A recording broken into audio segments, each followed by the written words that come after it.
Welcome back to another We Ourselves video, and today I just want to do a quick commentary or review of the first 2 episodes of Skeleton Crew, the new Lucasfilm Disney Plus live-action show to come out on the platform. Skeleton Crew follows the story of a group of young kids who find the ship and they accidentally activate it and it blasts them off into space, where they end up meeting Jude Law, who everybody's speculating is probably a Jedi or not a Jedi or just a Force user. And he's going to help these kids get back home. So I watched the first 2 episodes, and overall, I have to say that I liked them. I would give it a B- overall score. I know a lot of people like the second episode better than the first because of the action, but I actually favored the first episode because it dealt with the story of the kids. Now, I'm going to do some non-spoilery comments, but later on I will do some things that might be spoilers, so be aware. This isn't a non-spoiler review, but I'm not going to go blow by blow, but it might be things that you might consider spoilery. So if you don't want to be spoiled, you want to watch it first, stop, go watch it, then come back. So with that warning out of the way, here we go.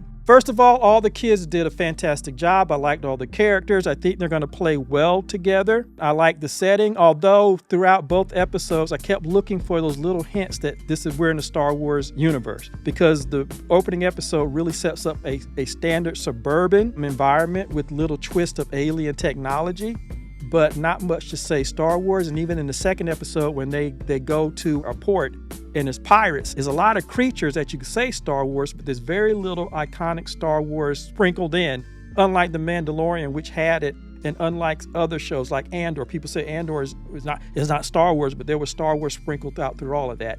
This show in the first 2 episodes doesn't have that, so you kind of have to remind yourself that you're watching a Star Wars show. There are some references to the Old Republic, but it's few and far between.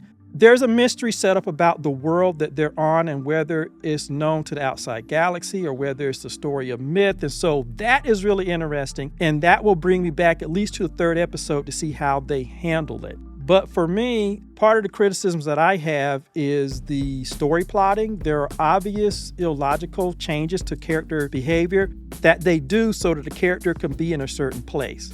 And that bothered me. Yes, I know it's for kids, but that doesn't mean you don't have good plotting and character moments. For example, the Wim, who's the main character, he's a latchkey kid. And there's a little bit of responsibility on his part that he's shown. His father is extremely absent, and it's a single father, and he's extremely absent, and we're going to talk about that a little later. But in the first episode, even though he's bored with school and he doesn't want to go, his father gives him some money. His father goes off to work. It's up to Wim to finish getting ready, get all of his stuff together, go out in time to meet the bus, and go to school. And that's exactly what Wim does.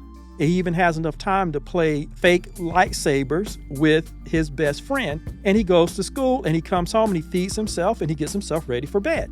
He's an extreme latchkey kid. But when it comes time for him to be at school on time for an assessment test, which is going to determine their future, suddenly he oversleeps and now he's late. And of course they do that because now he's going to take a shortcut through the woods, and that's where he finds the ship. But the sudden change in what you establish about this character being a latchkey kid who was responsible enough to take care of himself suddenly goes out the window. And I hated that aspect of the show when they did that to this character. At the end of the first episode, they activate the ship and it flies off into space. In the second episode, they're at the pirates' way station, and they find a robot on the ship. And the writers have the robot stay behind to fix the ship. Okay, that's kind of sort of reasonable. But when these kids go out, they are children, okay? They are suburban children who are dumped in the equivalent of the Las Vegas Strip, or a red light district, because all of that element's there. And for me, that's why I did not like the second episode as much as the first, because just seemed so improbable. Yes, they get in trouble, and the robot ends up coming to the aid anyway. And when that happens, like, I know they wrote it to where the robot is working on the ship, but he should have gone with them in the first place. Again, it's the contriving of the plot element so that you can get to a place where they're then grabbed and they're thrown into a cell so that they can meet Jude Law. I didn't like that aspect of the show, and that's why I preferred the first episode over the second episode, because I liked the setting and I wish the kids could have got into whatever they were going to investigate in that environment on their own planet. the whole thing of going off in space and the pirates and then having to come back and then finding out the mystery of the planet. I was saying to a friend that I would have liked that better if it had just stayed self-contained and it had stayed on their planet and they were discovering what was going on there. But that's just me. Again, it's for kids, and I know. And so I'm not saying it's bad. I'm just saying these are some of the things that disappointed me in there. The other thing that I had a slight issue with, and again, I was talking with a friend and we kind of noted the same thing, is the absentee father. It's the reverse of the single minority mother with the kid. It's the black father now.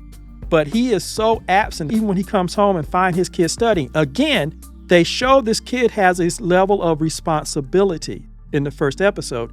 He comes home and his kid is studying before going to bed. Instead of him helping his kid prepare for the test, he just puts him in bed and boom, he immediately disappears. It's like they pull this disappearing act with the father on purpose. Only when the kid is on the ship and it flies off do you actually see some concern from him, and now he's looking for the kid. So the way this father is written, it bothers me because this is for kids and this is a kid of color. Also, of all the kids, he seems like he's the only one who's totally not interested in his education. Totally out of it. His head is in the cloud. And to me, that's a negative trope, particularly to put on a brown or black kid, because I was a dreamer, but I was still an honor roll student. I was still an AB student. The two things aren't mutually exclusive, but if you're going to go that route, if you're going to say that this kid's head is in the cloud and he's so concerned with the stories of Jedi, once you find the ship and once you blast off, that knowledge and that focus that he had should pay off. He should now be able to handle things that the other ones couldn't handle because their minds weren't expanded like his.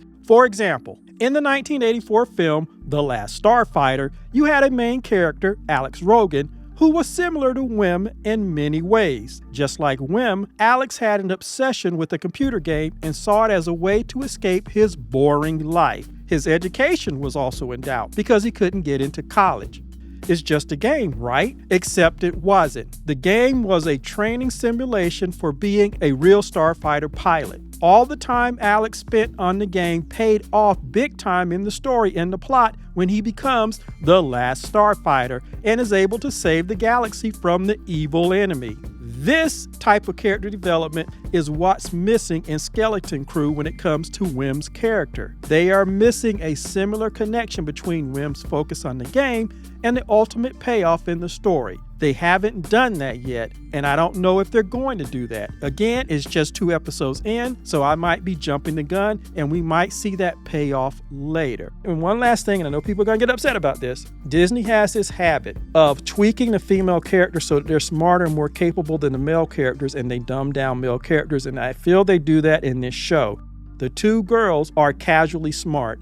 They have mechanical skills. They show one has mechanical skills and the other one is smart. She has a visor and she's able to connect to computer things. When the robot tells her how to fly the ship and mentions all these controls, she just looks at them and says, okay, yeah, all that's logical. So they are capable. They are smart. The elephant-faced boy, he plays the typical kid who's always scared and wants to go home. And yes, you have the main character, Wim. Again, where's his facility? Where's his smart? Where's his intelligence? We're not really getting that in the first 2 episodes, and that concerns me. I will watch the 3rd and maybe the 4th to see how they work out the mystery of the planet. So anyway, let me know what you think. Did you watch it? Do you plan to watch it? Or have you already decided it's for kids and you ain't going to deal with it? Just let me know in the comments. And as always, like, subscribe, and share, and I will see you in the next video.